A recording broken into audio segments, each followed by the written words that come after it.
ये खातून जो है अपने मालिकों के लिए बहुत कुछ कमाती है।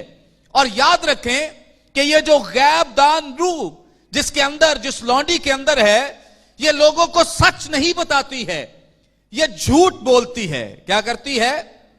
झूठ बोलती है और लोगों को चीट करती है, धोखा देती है और लोगों पर ऐसा असर डालती है और इस तरह से उन्हें मुतासर करती है कि वो शायद दुरुस्त बातें बयान कर रही है, लेकिन ऐसा हरगिज नहीं है। ऐसा हरगिज, क्योंकि याद रखें, इब्लीस कभी भी आपके मुस्तकबिल के बारे में नहीं जानता है। हालेलुया। इब्लीस किसी के मुस्तकबिल के बारे में नहीं जानता है। सिर्फ और सिर्फ खुदावन जिंदा खुदा की जाते अकदस है, खुदाए सालूस की यह कुव्वत और कुदरत है कि वो आइंदा आने वाले दिनों की खबर दे सकता है, लेकिन इब्लीस ऐसा नहीं कर सकता है। इब्लीस के अंदर ये अथॉरिटी, इख्तियार नहीं है। ये ऐसा ही है जैसे आजकल किसी का कारोबार ना चले, कितने हैं आपके आस पड़ोस में कौन है, और उन्हें फौरन वो भांप लेते हैं, उन्हें पता चल जाता है कि आप किस बंदे के खिलाफ हैं। अगली बात उन्होंने बतानी है कि फलां बंदे ने आप पर कुछ किया है, क्योंकि पहले ही आप उसके खिलाफ हैं। उन्हें कोई इल्हाम नहीं होता, उन्हें कोई पता नहीं है, वो झूठ बोलते हैं।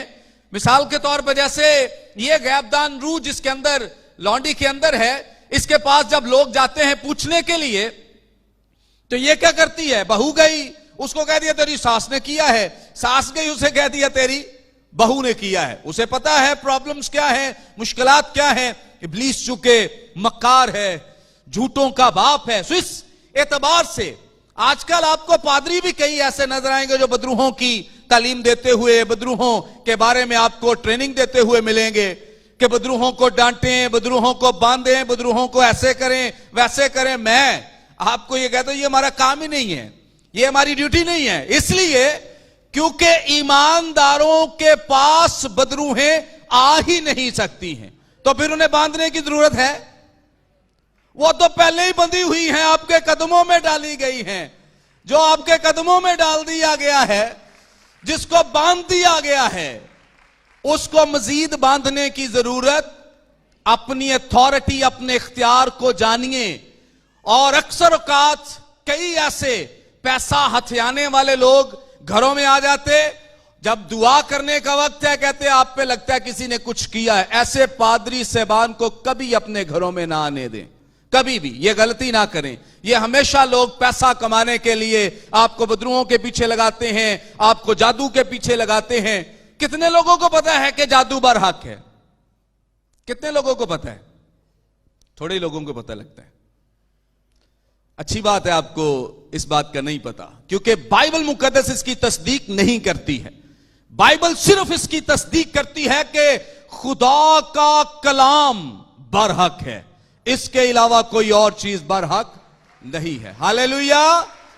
इसलिए ईमानदारों को कभी भी ये बदरूहों के चक्कर में डालना या जादू के चक्कर में डालना कि आप पे कुछ किया है, हो गया है, अपने आप को इन चीजों से बाहर ले आए। कोई शख्स आप पर कुछ नहीं कर सकता है, क्योंकि किसी के पास मसीह से ज्यादा इख्तियार ही नहीं है। हालेलुया। सबसे ज्यादा इख्तियार, अथॉरिटी और सबसे ज्यादा कुव्वत और कुदरत का मालिक सिर्फ और सिर्फ जिंदा खुदा का बेटा यीशु मसीह है। हालेलुया।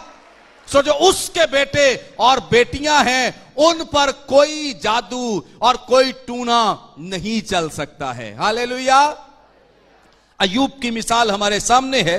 जिंदा खुदा ने इब्लीस से पूछा कि तूने मेरे बंदे का हाल देखा है? पता है इब्लीस ने क्या कहा? उसने कहा कि तूने उसके चौगिर्द क्या लगा रखी है? बाड़ लगा रखी। इसका मतलब है कि इब्लीस अय्यूब पर हमला करने के लिए गया था, हमला करने के लिए गया था, लेकिन उसने देखा है कि आगे क्या लगी है? बाढ़ लगी है। तो आप क्यों लोगों की बातों में आते हैं? आप पे ये हो गया, आप पे वो हो गया। खुदा का कलाम कहता है कि ईमानदारों के चौगिर्द क्या लगी है? बाढ़ लगी है, ईमानदारों पर कुछ नहीं हो सकता है। हालेलुया। जितना मर्जी किसी को कहे जोर लगा ले, जितना जादू करना कर ले, ईमानदारों पर जादू नहीं चल सकता है। ईमानदारों में बदरूहें नहीं आ सकती हैं। सो खबरदार हो जाएं, झूठी तालीम से भी बचें और खबरदार रहें।